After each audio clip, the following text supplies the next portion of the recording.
Roll Tide, everyone, and welcome to Tide TV This Week, brought to you by Thompson Tractor. I'm Roger Hoover, joined by Kira Goldstein. Roll Tide, Kira. Roll Tide, Roger. You know, it was National Signing Day on Wednesday, and just like on the field, the Tide finished #1. The Alabama football team announced the addition of Terrion Arnold and Kamar Wheaton to its 2021 recruiting class during the February signing period on Wednesday. The two players joined the Crimson Tide's 25 student-athletes from the early signing period in December to bring Alabama's total to 27 in the 2021 class. Terrion Arnold is one of the top safety prospects in the country. The 6-foot, 180-pound Arnold is a 5-star prospect and ranked 25th overall by 247. Arnold is a two-sport athlete who is also a standout in basketball. And Kamar Wheaton is one of the top running back prospects in the nation and an early signing day surprise for the Crimson Tide. A consensus 5-star prospect, the 5'11", 190-pound Wheaton is ranked as the #1 running back in the nation by Rivals. On Wednesday, Alabama finished with the #1 signing class in the country for the 9th time in the past 11 years. Coach Saban and his staff signed 15 of the top 90 players in the nation. Even more impressive, this class finished as the highest-rated signing class all time by 24/7. Wow, impressive. Along with adding new players to the Crimson Tide's roster for next season, Coach Saban has also been pretty busy adding some new additions to his coaching staff. It was announced this week that 3 more coaches will join the Crimson Tide. Robert Gillespie is the Tide's new running backs coach. Gillespie has 17 years of coaching experience and has spent the past 3 years coaching running backs at North Carolina. Before coaching for the Tar Heels, Gillespie coached 5 seasons at Tennessee. Coach Saban also announced the addition of Jay Graham to be the special teams coordinator and coach tight ends. Graham has 15 years of coaching experience at the collegiate level and arrives at Alabama after 1 season as the running backs coach at Tennessee. Todd Watson was also added to the Crimson Tide staff this week to serve as special assistant to Coach Saban. Watson joins the Tide after spending the past 3 seasons on staff with the Tennessee Volunteers.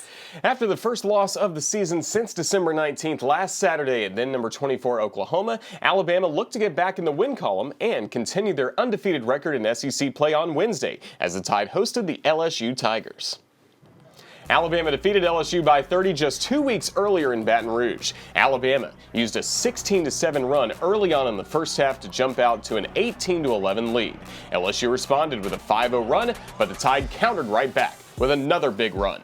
This one, a 10-2 advantage, put the Tide up by 10, 28-18, as Alabama held on to a 6-point lead at intermission, 36-30.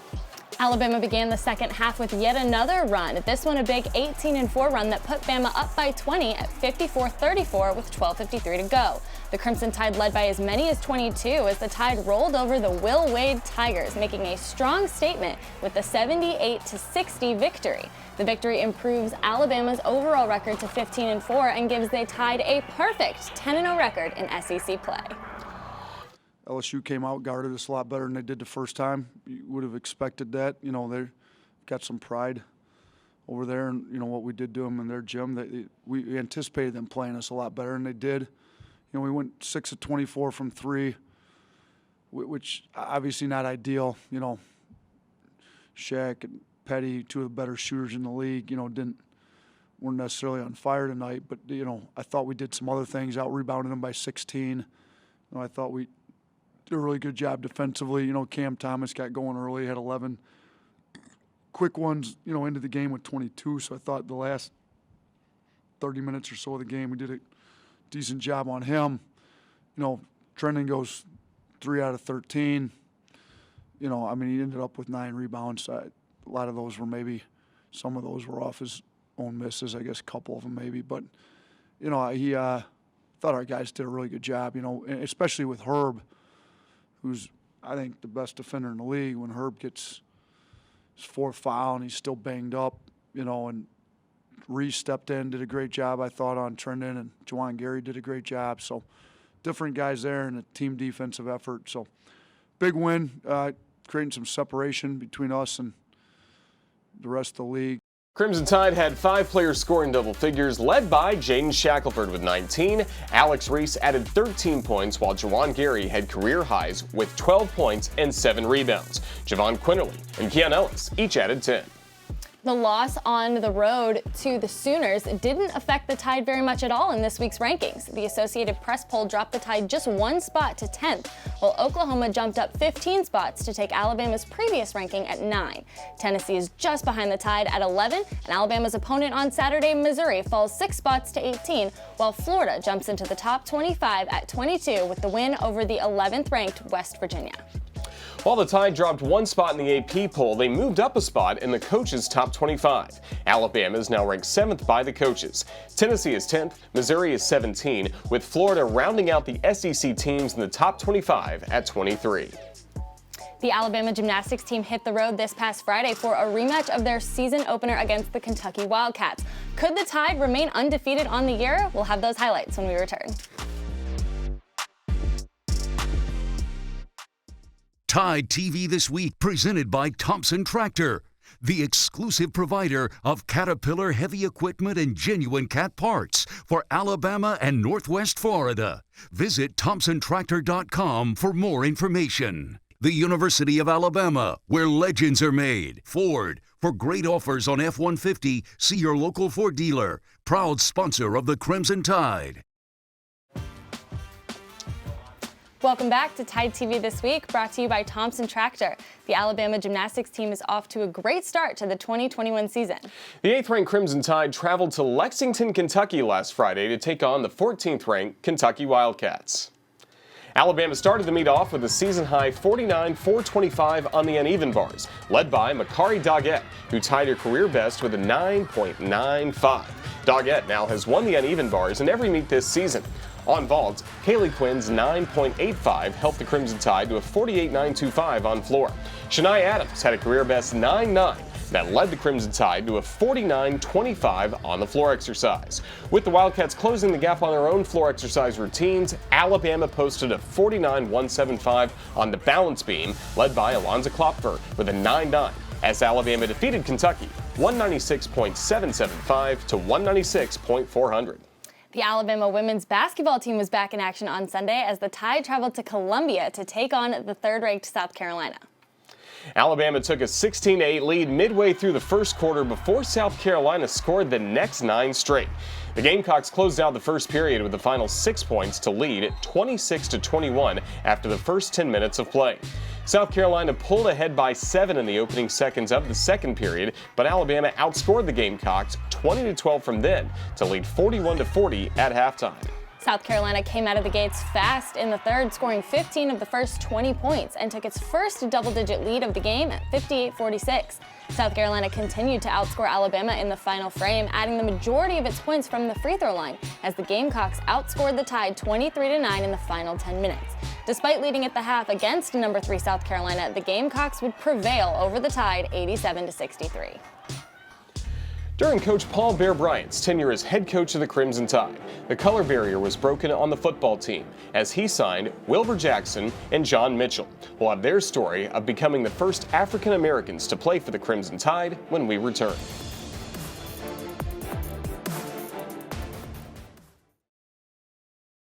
TideTV This Week, presented by Thompson Tractor, the exclusive provider of Caterpillar heavy equipment and genuine cat parts for Alabama and Northwest Florida. Visit ThompsonTractor.com for more information. Ford, for great offers on F-150, see your local Ford dealer. Proud sponsor of the Crimson Tide. The University of Alabama, where legends are made. Welcome back. 50 years ago, Wilbur Jackson and John Mitchell broke barriers and changed the course of the Alabama football program forever. Jackson and Mitchell were the first African-American football players to receive scholarships at the University of Alabama. As we celebrate Black History Month, let's take a look at Wilbur Jackson and John Mitchell's story and the impact they had on the Crimson Tide football team.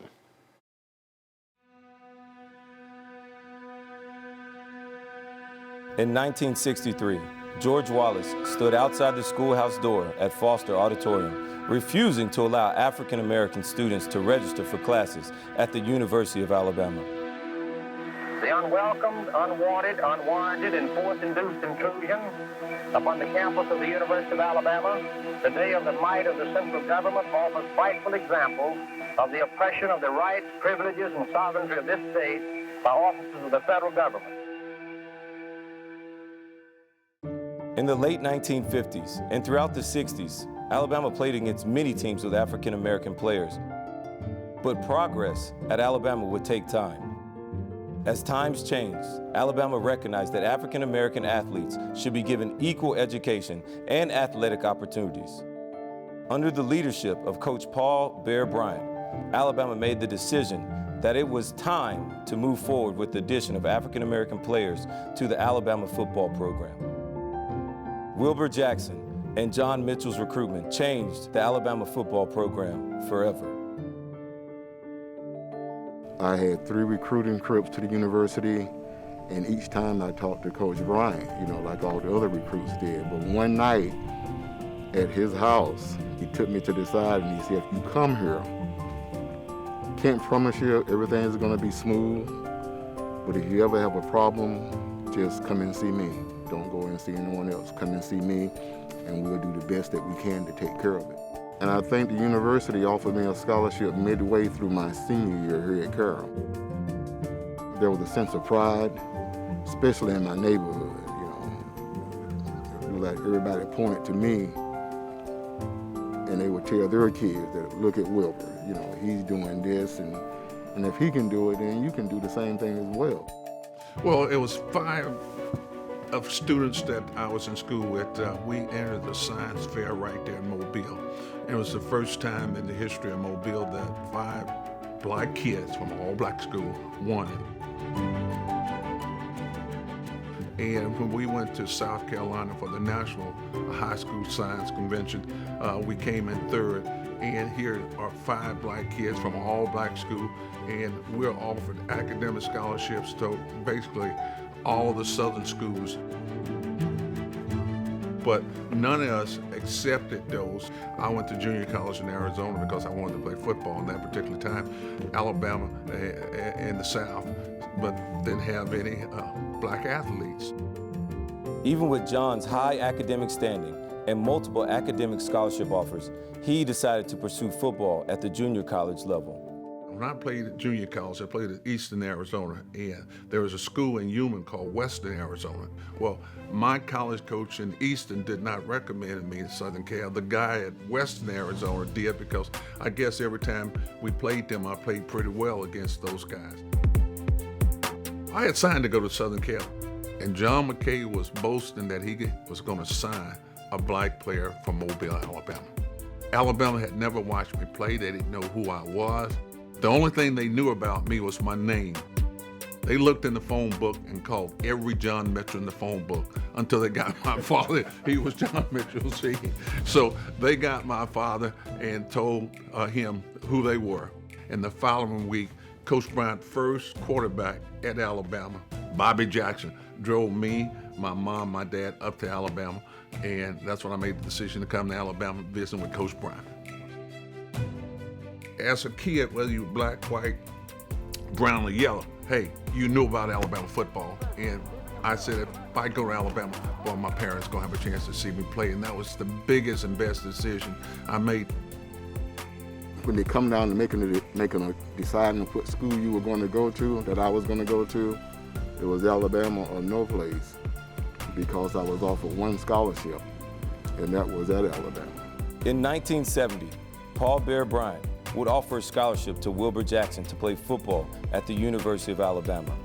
Jackson would become the first African-American player to receive a scholarship for the Crimson Tide football team.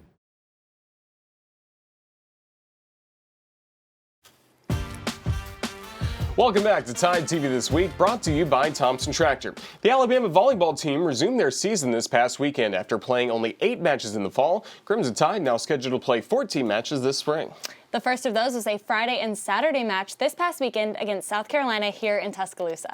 In the season opener on Friday, South Carolina took the opening set 25-17, but the Tide bounced back to even the score, winning set 2 by 3. But the Gamecocks closed out the winning sets 3 and 4 to secure the victory in Tuscaloosa. In match 2 on Saturday, Alabama and South Carolina split the first 4 sets.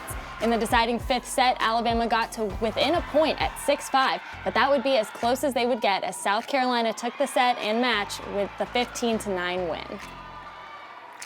And the Alabama men's tennis team scored a doubleheader sweep this past Friday. The Crimson Tide opened with a tough Tulane squad, gutting out a 4-3 win, and then followed that up with a big 6-1 win over Chattanooga. The Crimson Tide's next scheduled match is Friday, February 19th at Florida.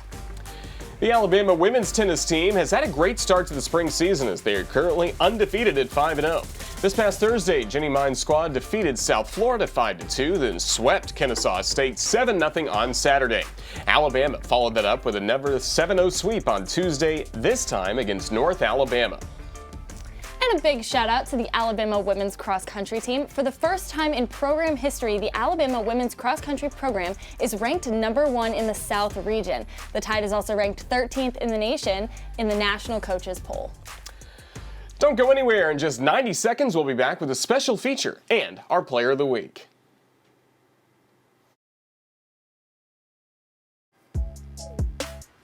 Welcome back to TideTV This Week. Now let's take a look at our Player of the Week, brought to you by Payless Drugs. Makari Doggett scored a 9.95 to take the top honors on the uneven bars, tying her career best mark as she led the Crimson Tide to a season-high 49.425 on the uneven bars. For her performance in the win over Kentucky, Doggett was named the Southeastern Conference Specialist of the Week. And thanks for watching another episode of TideTV This Week. There were a lot of great moments this past week for the Crimson Tide, but it was also a special day on Wednesday as we celebrated National Girls and Women's in Sports Day. It's really hard to put into words what all has been accomplished by female athletes and coaches here at the University of Alabama, but we'll start here. The women have won 8 national championships, 29 SEC championships, 59 individual national championships, and so much more. As we say goodbye, let's take a look at some of those incredible accomplishments brought to you by ATI. We really hope you enjoy, and Roll Tide. Roll Tide.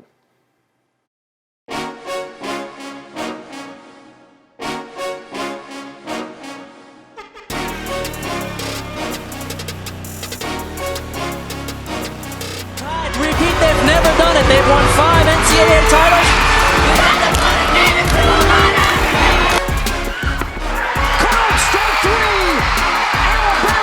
Wears a crown of crimson with their first national championship.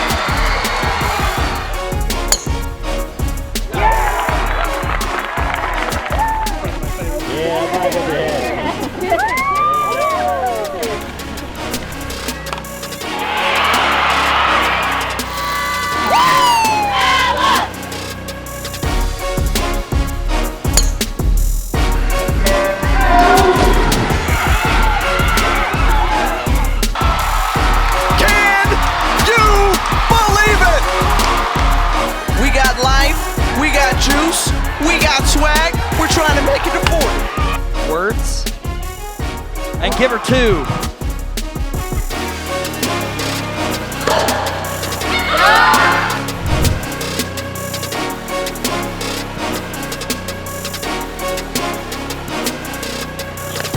And this one is a shot over the left center wall. Tie ball game, baby!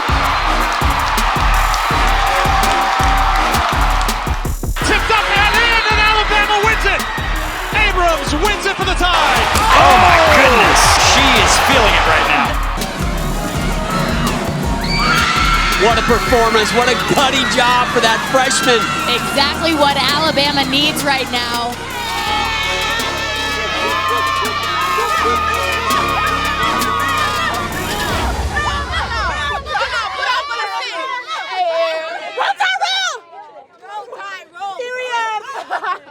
This has been a presentation from Learfield IMG College.